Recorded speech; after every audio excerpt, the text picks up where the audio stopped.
Welcome to Knowledge to Fall Asleep To. Tonight, we're drifting into one of humanity's oldest and quietest questions. How would it all end? Not in chaos or panic, but slowly, thoughtfully, exploring the most realistic scenarios that could one day erase Earth as we know it. Nuclear fire, silent pandemics, ancient asteroids moving patiently through the dark. This is Apocalypse Scenario, a calm, immersive journey through the science behind the possible end of our world. So settle in, let your thoughts slow down, and together we'll wander gently to the edge of existence, and maybe a little beyond. The end of the world has never been a cheerful subject, and yet it never fails to fascinate us. Human extinction has long been imagined through ancient prophecies, dystopian fiction, and the restless theories of conspiracy enthusiasts across the globe. In its broadest sense, an apocalypse would mirror the mass extinction that wiped out the dinosaurs some 65 million years ago. And there are many paths that could lead Earth towards such a fate, some born from human hands, others from microbes, the forces of nature, or even something beyond our world. But have you ever wondered what our end would truly look like? How it would unfold? Would humanity stand any chance of survival? And if, by some stroke of luck, we endured, how would we rebuild a broken planet? Welcome to the next chapter of Primitive Universe, a new series titled Scenario Files. In Episode 1, we confront perhaps the most realistic and immediate threat of them all, nuclear war.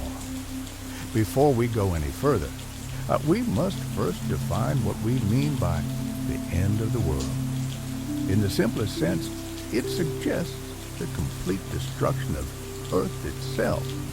Yet the sudden disappearance or fragmentation of an entire planet is, in reality, extraordinarily unlikely. More often, when we speak of apocalypse, we mean something far more personal. An event so catastrophic that it eradicates most life on Earth, particularly human civilization. For the purpose of this discussion, the apocalypse will be the day when the majority of human society is destroyed. And among all possible scenarios, nuclear war stands as one of the most plausible and most terrifying. It is one of the few events capable of dragging humanity back to the Stone Age, or erasing us entirely. Since the invention of nuclear weapons, humanity has lived under the shadow of a symbolic clock counting down to midnight. Established in 1947 by scientists from the Bulletin of the Atomic Scientists at the University of Chicago, the doomsday clock represents how close we are to global catastrophe. The closer its hands move toward midnight, the greater the perceived threat, originally from nuclear war and now also from climate change, emerging technologies, and other existential dangers. History has already revealed the devastating power of atomic weapons.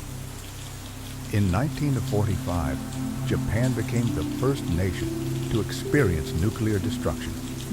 Hiroshima was struck by Little Boy, a uranium bomb with an explosive yield of roughly 13 to 18 kilotons.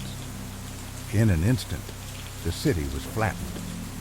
Around 80,000 civilians died immediately, with countless more succumbing to radiation sickness in the months and years that followed.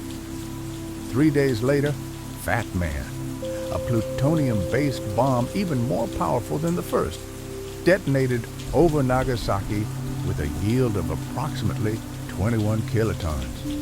A towering mushroom cloud rose more than 8,000 meters into the sky. Another 40,000 lives were lost in seconds. Yet even these bombs pale in comparison to the largest nuclear device ever tested, the Tsar Bomba. detonated by the Soviet Union on October 30th, 1961, over the Novaya Zemlya archipelago. It was originally designed to produce a staggering 100 megatons of explosive force, though its yield was reduced by half to limit radioactive fallout.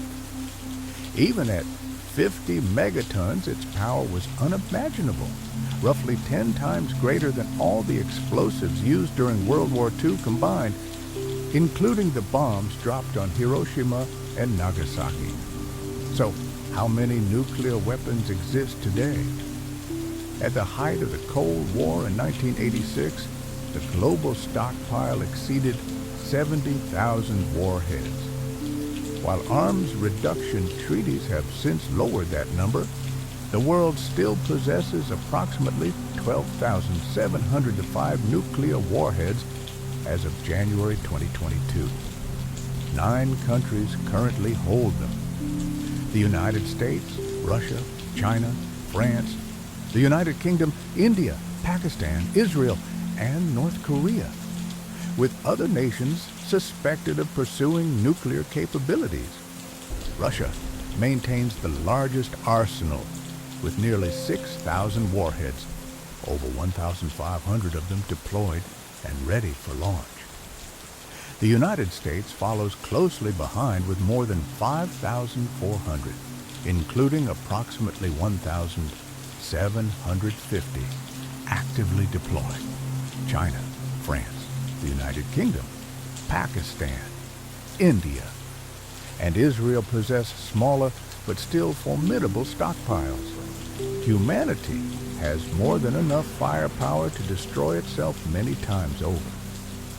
If a full-scale nuclear war were to erupt, it would likely unfold not through bomber aircraft, as in 1945, but through intercontinental ballistic missiles.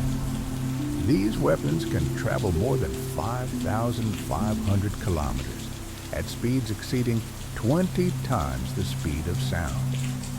Once launched, they are nearly impossible to intercept. Nuclear conflict could take 2 forms. A limited exchange might target military installations or strategic sites between rival states.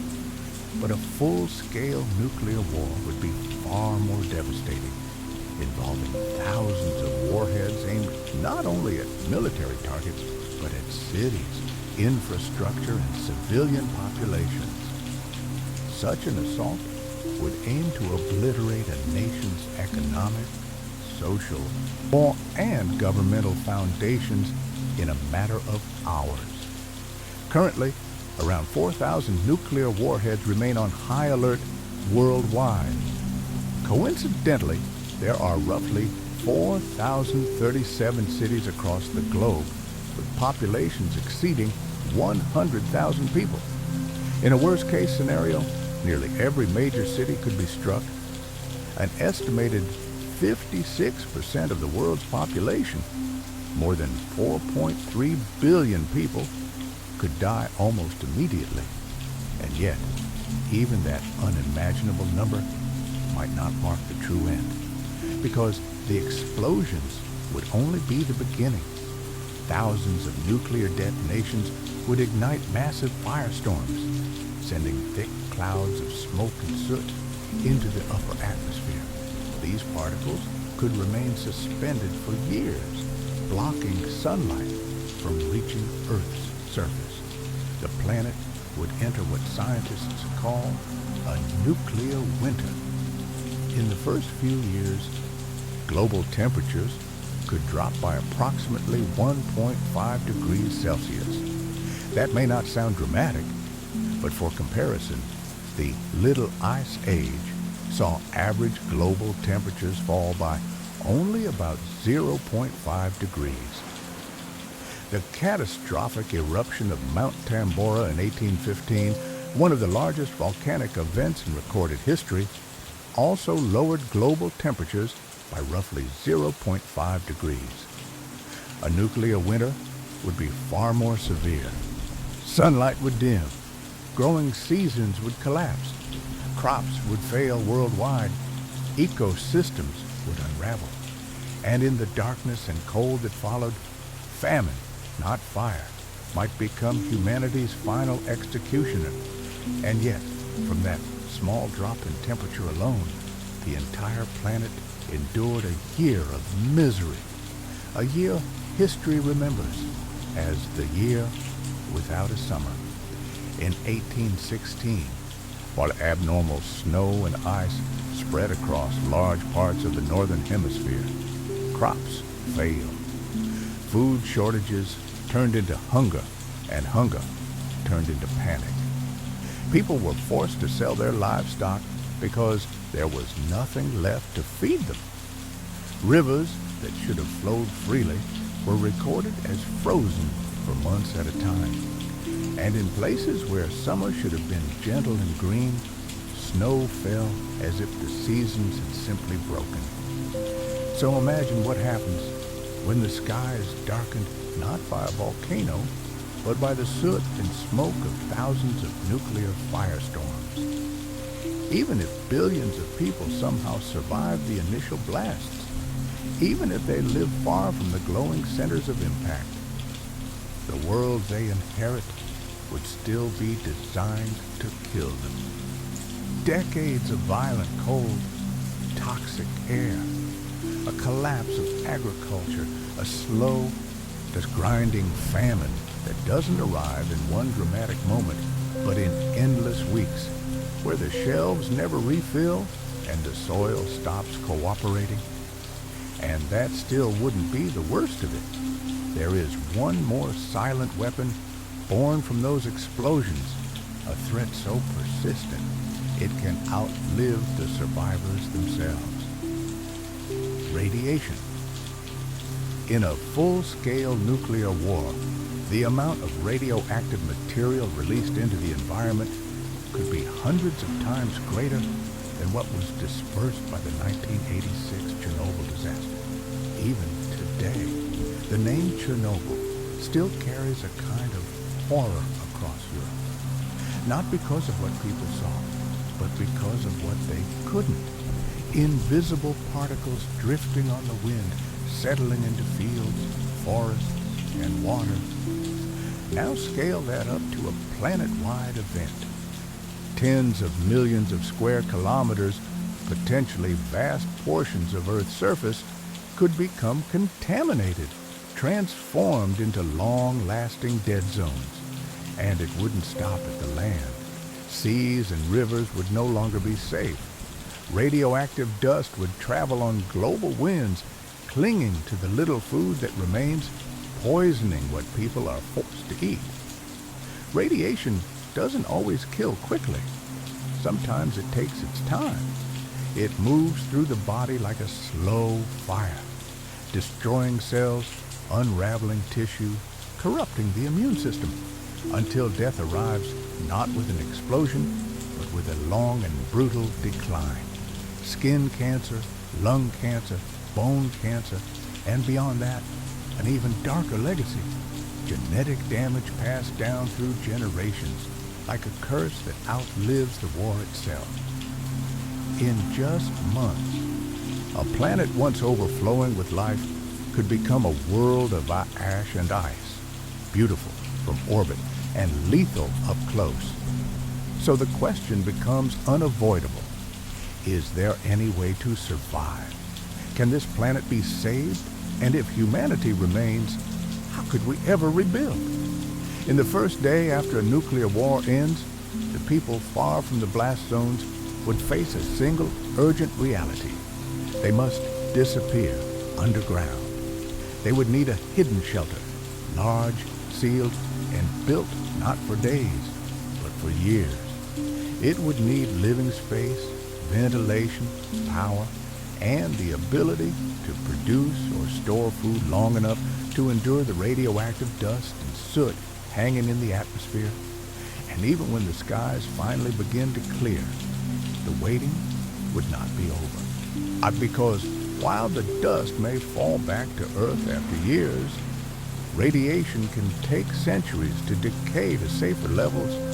Simply hiding and hoping is not a plan. It's a slow surrender. Survival would demand something else, a coordinated core of people, leaders, engineers, doctors, scientists, builders, anyone capable of preserving knowledge and restarting civilization rather than watching it fade. And that raises a chilling practical question. Is there anywhere on Earth built to protect not just a handful of individuals, but the seeds of a future society? It sounds impossible, almost absurd. But there is one country that treated the nuclear threat not as fiction, but as policy. Switzerland. On October 4th, 1963, the Swiss Parliament passed a law requiring that new buildings include nuclear shelters. Not the United States, not the Soviet Union. A small nation nestled among the Alps became home to what is often described as the world's most extensive civil defense shelter network. To function against nuclear attack, these shelters needed more than thick walls. The doors were built from specialized steel, sometimes up to 20 centimeters thick, sealed with heavy rubber to withstand shock waves. Underground compartments were poured with concrete half a meter to a full meter thick. Ventilation systems were designed to filter air under extreme conditions. Even the lighting was engineered to conserve power. Sensors switching lamps on only where someone walked, then snapping them off behind. And that was only the civilian level. Shelters intended for ordinary people in emergencies. Switzerland also built something else. Facilities designed not just to survive, but to keep a nation running after the unthinkable. One of the most famous is known by its code name K-20, a massive military bunker project reportedly costing hundreds of millions of dollars, carved into snowy mountain terrain more than 1,000 meters above sea level. In the event of nuclear attack, top leadership, government officials, advisors, essential staff could be evacuated there to continue operating for months, protected behind layers of rock and reinforced engineering. Inside, the bunker is built like a hidden building. Working rooms, logistics areas, security checkpoints, communications infrastructure, spaces meant to preserve command, coordination, and information when the world above becomes chaos. Entry routes are controlled with strict verification systems, ensuring that in a desperate era, access is not accidental. It is decided, and across Switzerland, there are other large-scale shelters as well. Expensive, fortified, built for continuity. It is a bleak kind of hope, but it may be the only kind that remains in a full-scale nuclear scenario. A few protected pockets of people with the time, space, and resources to try to rescue what's left of humanity. The tragedy, of course, is simple. The clearest path to our apocalypse would not come from the stars or the depths of the ocean or the arrival of something alien. It would come from us, from the most powerful creation we ever built. We speak endlessly about peace, and yet we prepare relentlessly for war. Albert Einstein once said, "I do not know with what weapons World War III will be fought, but World War IV will be fought with sticks and stones." Was it just a warning? Or was it a prophecy, waiting for the moment we decide to prove it true? Episode 2, The Super Pandemic. The end of the world has never gone out of style. Every time a new apocalyptic scenario appears, it sparks thousands of debates. How dangerous would it be? How realistic? Could it truly happen in our time? And just a year after the COVID-19 pandemic swept across the globe, many began asking a darker question. What if the next outbreak is not containable? What if humanity faces a super pandemic, more contagious, more lethal, and completely untreatable? Would that be the final full stop at the end of human civilization?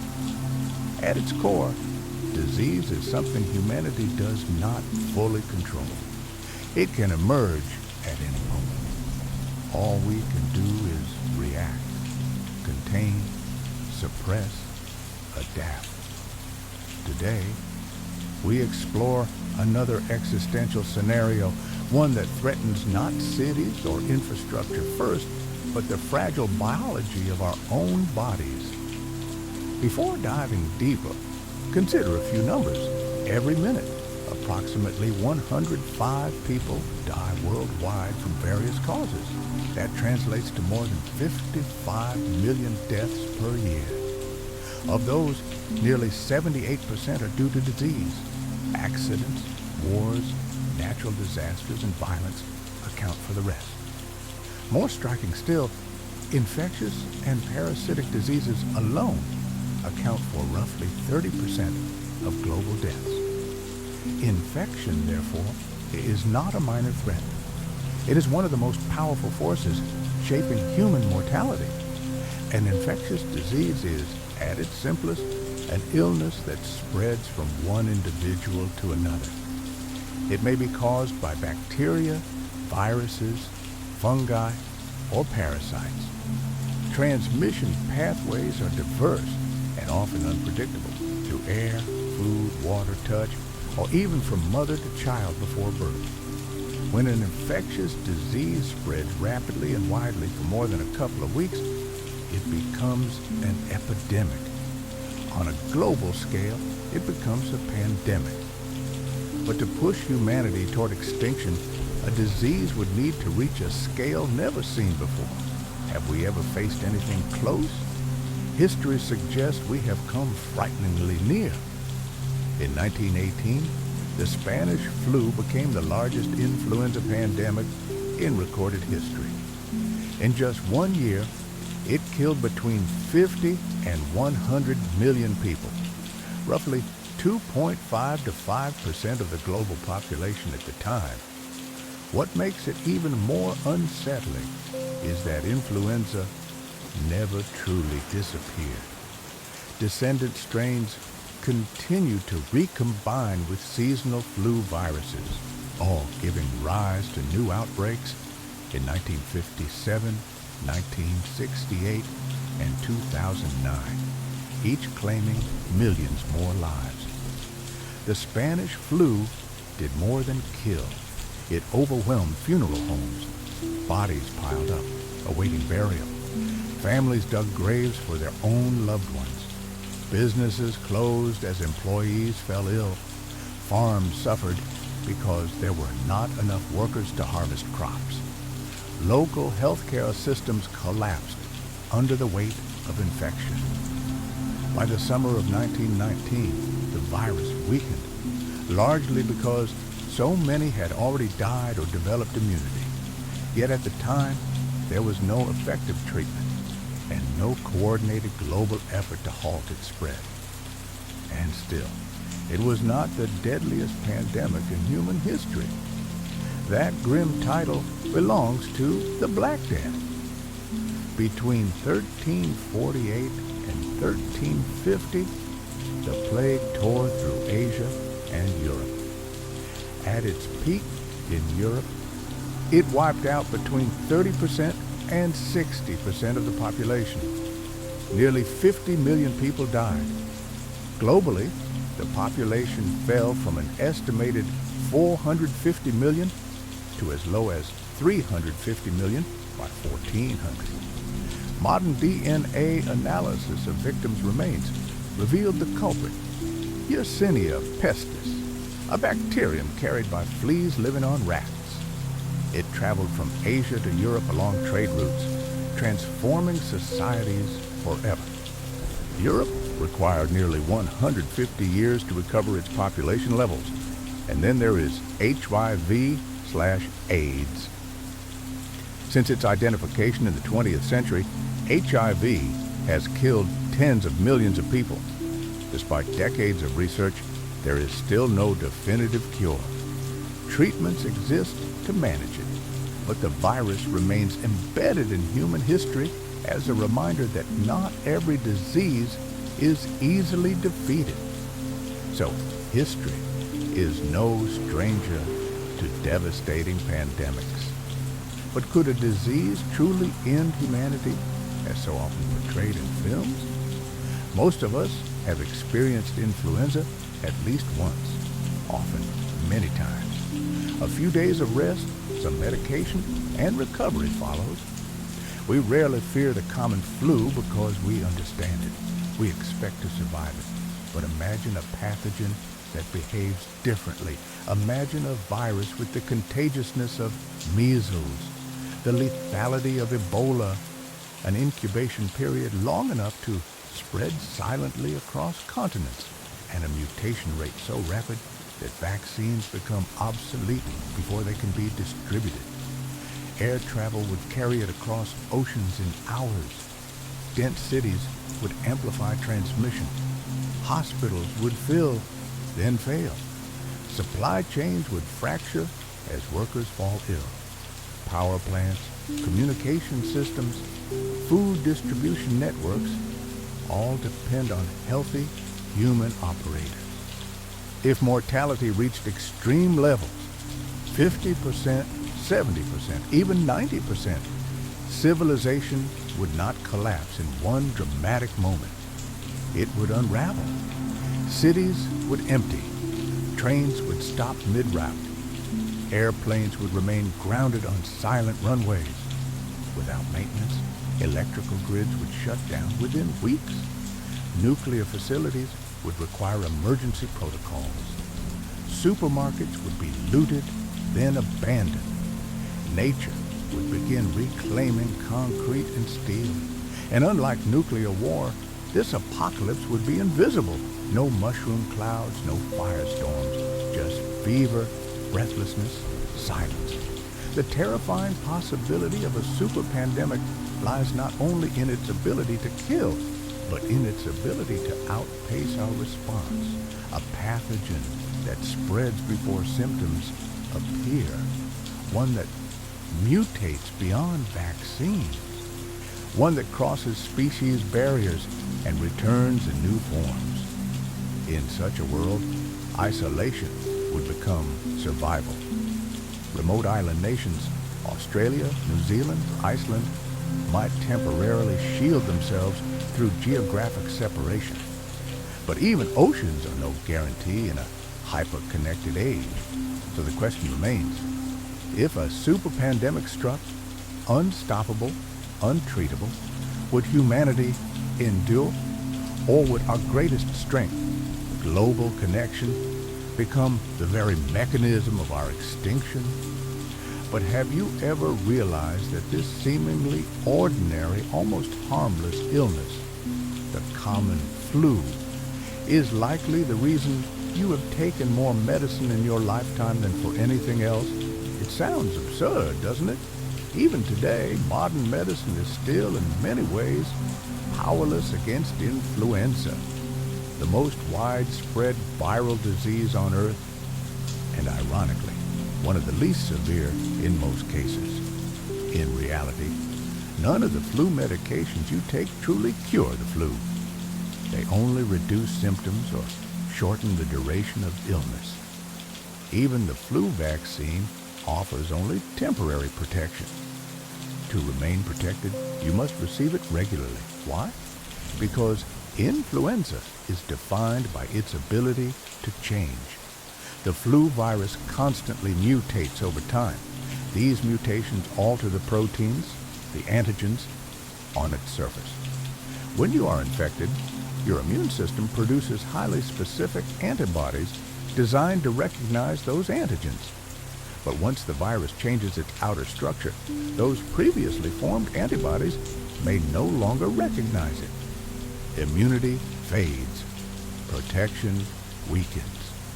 Infection returns.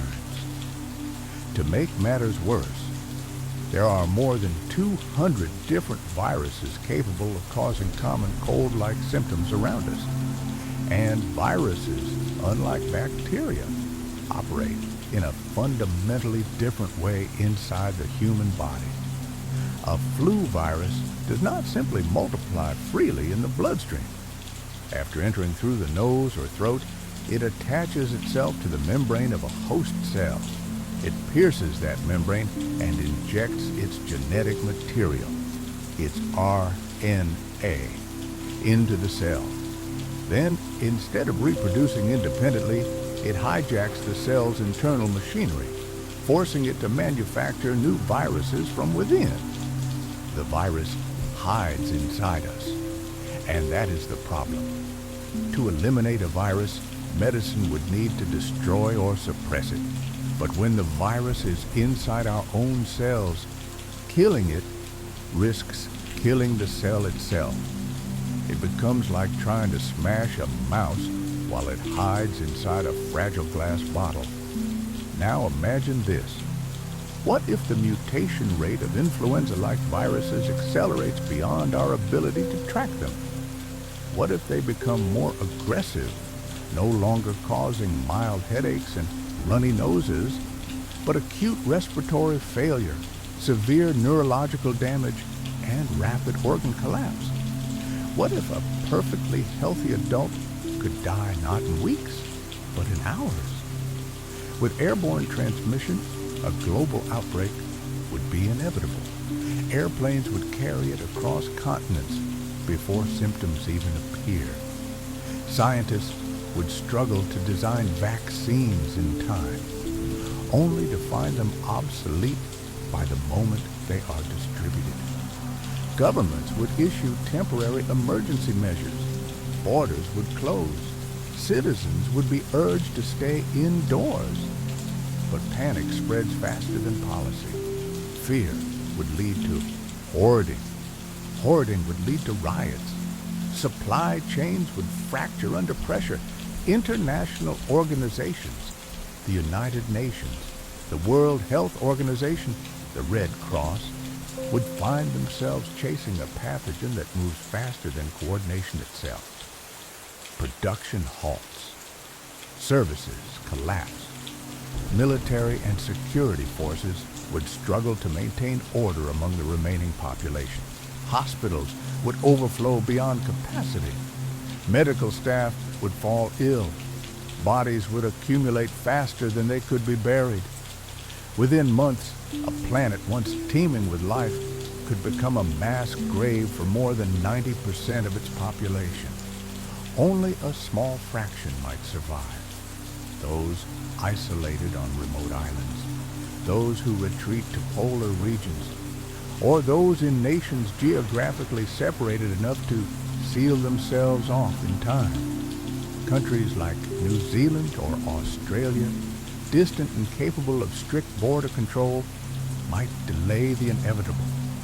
Small Pacific islands could block entry entirely, though their limited land and resources would restrict long-term survival. Even a closed nation, cut off from the world, might endure longer, but the global loss of life would still be beyond comprehension. And then comes the second phase. Have you ever imagined a world almost entirely without humans? What happens to the machines, the factories, the power grids, the cities we spent centuries building? When humanity disappears, the infrastructure does not simply freeze in place, it decays. Unburied bodies would decompose, feeding insect populations. Oh, the air would grow thick with the scent of decay. Within days, without workers to maintain systems, machinery would begin to fail. Subway systems would flood once pumps stopped operating. Oil refineries, hydroelectric dams, nuclear plants all require constant supervision. Without it, failures cascade. Months later, wildlife would begin reclaiming abandoned cities. Animals once driven away by urban expansion would cautiously return, adapting to streets and skyscrapers as new habitats. Within years, vegetation would overtake sidewalks and highways. Concrete would crack under the pressure of roots and moisture, Steel would rust, glass would shatter. A few decades later, most low-orbit satellites would gradually lose altitude and burn up in the atmosphere. Higher orbit satellites could continue circling the Earth for thousands, even millions of years. Silent metallic relics orbiting a world that no longer remembers who built them. Perhaps they would be the longest-lasting monuments to our existence. On the ground a century later, skyscrapers would collapse. Smaller structures might endure longer, but eventually humidity, erosion, and time would claim them too. Nature would erase us patiently, methodically, almost gently. In the end, Earth would look much as it did before we arrived. This is not a hopeful vision. So what should we do if such a pandemic emerged? One capable of threatening humanity on a global scale? What is your evacuation plan? Where would you go? With whom would you gather?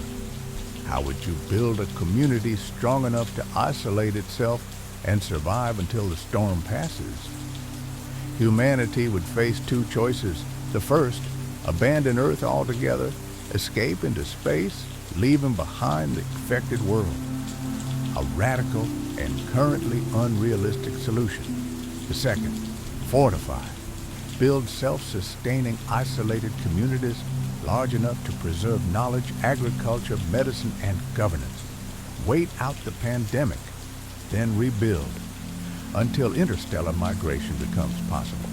Our hope may lie in naturally isolated regions, places shielded by geography, yet rich enough in resources to support long-term survival. Researchers from the University of Otago in New Zealand have warned that advances in biotechnology may one day make it conceivable to engineer pathogens capable of threatening humanity itself. A genetically altered virus, more transmissible, more lethal, more adaptable. If such a disease ever emerged, the question would not simply be whether we can cure it. The question would be whether we can outrun our own technological power before it outruns us. Even if infected individuals can easily cross land borders, vast oceans are a different story.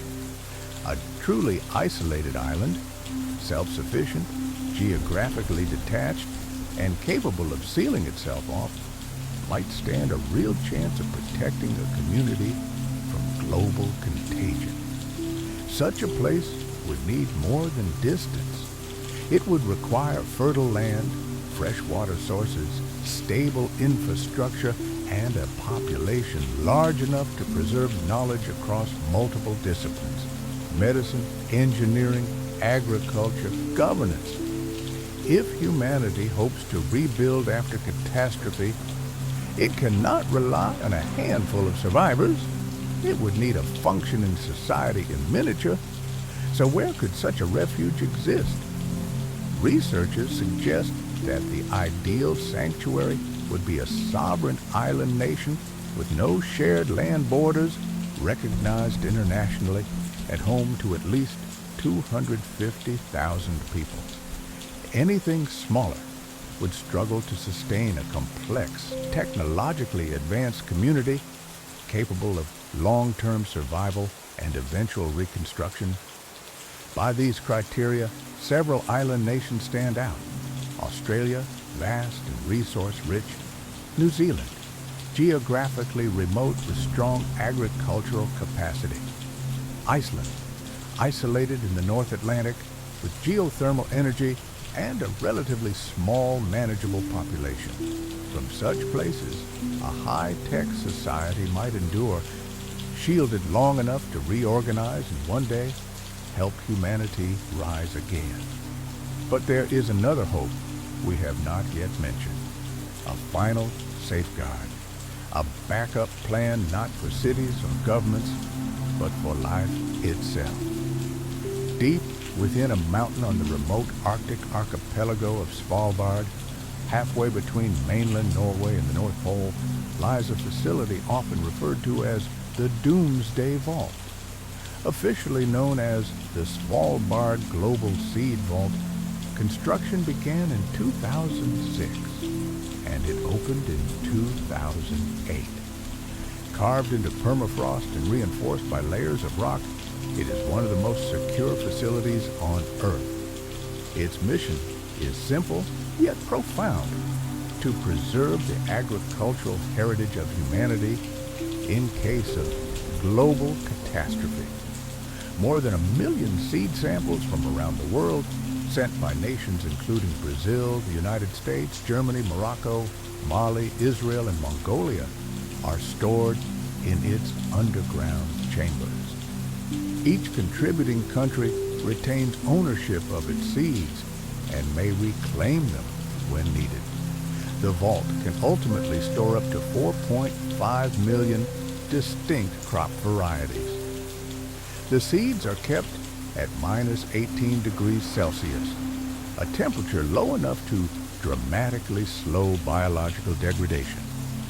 In the event of nuclear war, climate collapse, or global pandemic, this frozen archive could allow agriculture to begin again.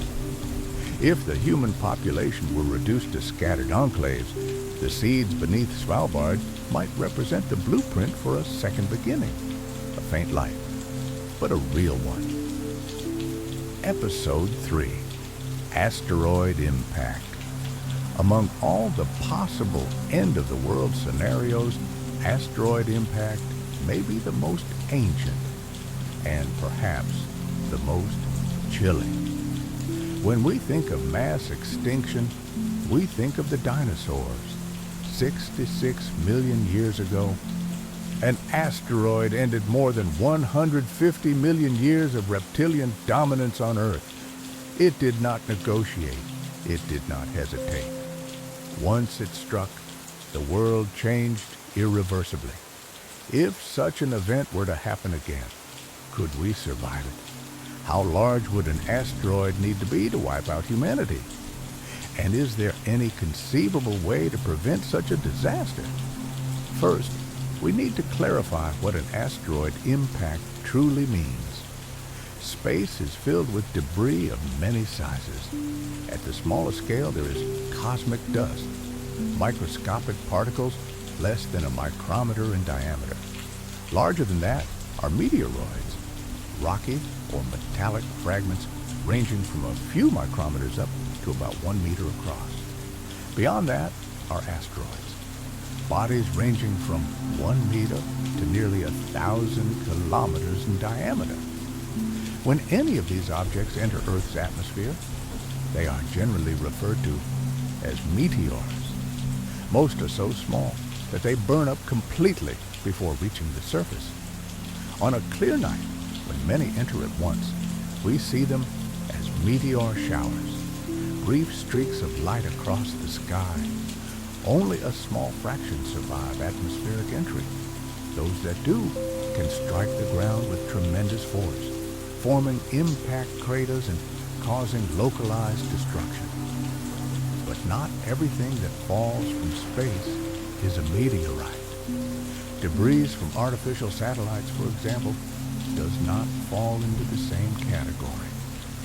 Though we will return to that distinction later. So how large must an asteroid be to threaten humanity itself? Over its 4.5 billion year history, Earth has endured countless impacts. Scientists have identified dozens of craters exceeding 20 kilometers in diameter. The largest known impact structure on Earth spans roughly 300 kilometers. A scar left by an event so violent it reshaped entire regions of the planet. The Chicxulub crater in Mexico, measuring about 180 kilometers across, is linked to the extinction of the dinosaurs. The asteroid that created it is estimated to have been roughly 10 to 12 kilometers wide. An object of that scale releases energy equivalent to billions of nuclear bombs. The immediate explosion would generate shock waves flattening forests thousands of kilometers away. Tsunamis would surge across oceans. Debris ejected into the atmosphere would block sunlight, triggering global cooling similar to, or even more severe than, a nuclear winter. Wildfires would ignite worldwide.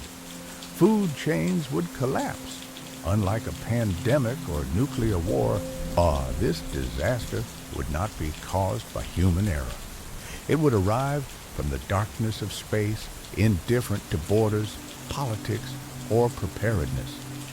Yet for the first time in Earth's history, one species may actually possess the technology to attempt defense. Projects like NASA's DART mission have demonstrated that it is possible to deliberately collide with an asteroid to alter its trajectory, even slightly.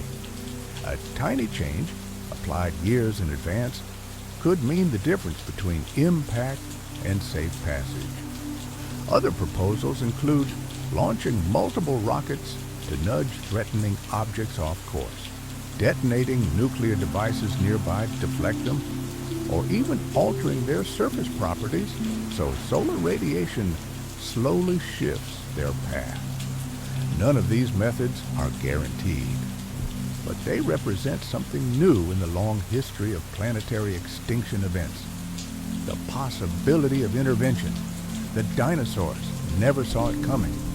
They had no telescopes, no space agencies, no warning systems. We do, and perhaps that awareness, that fragile window of foresight, is humanity's greatest advantage against the oldest threat in the universe.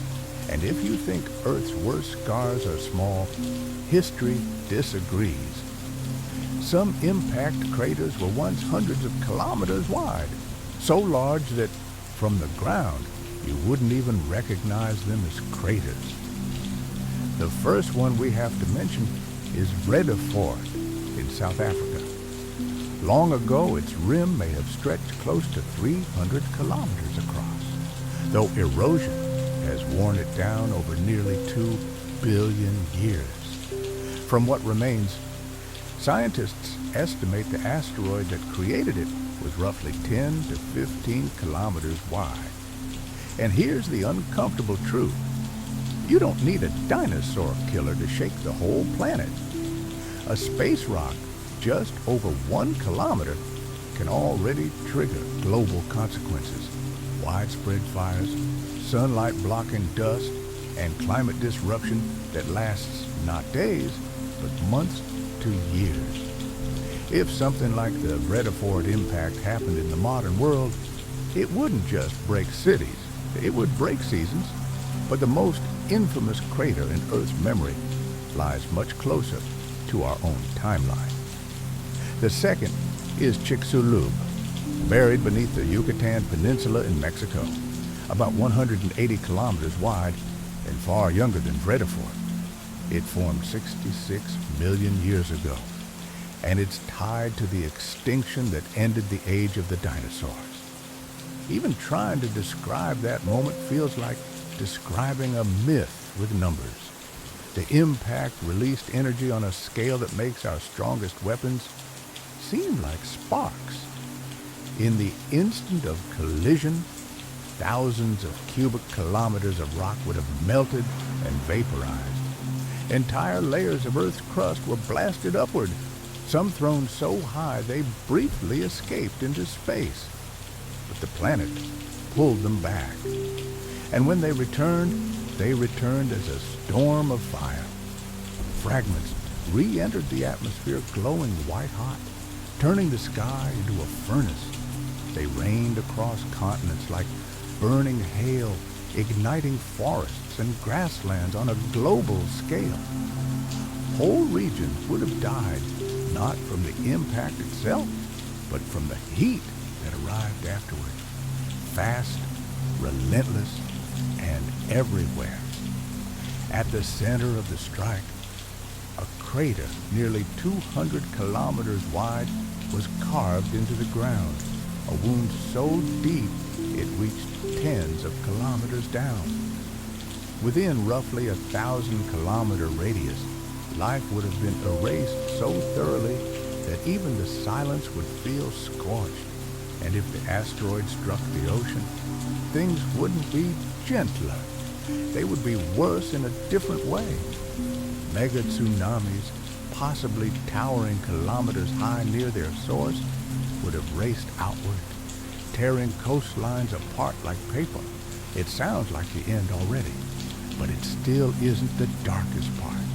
The darkest part begins when the violence stops and the sky stays broken.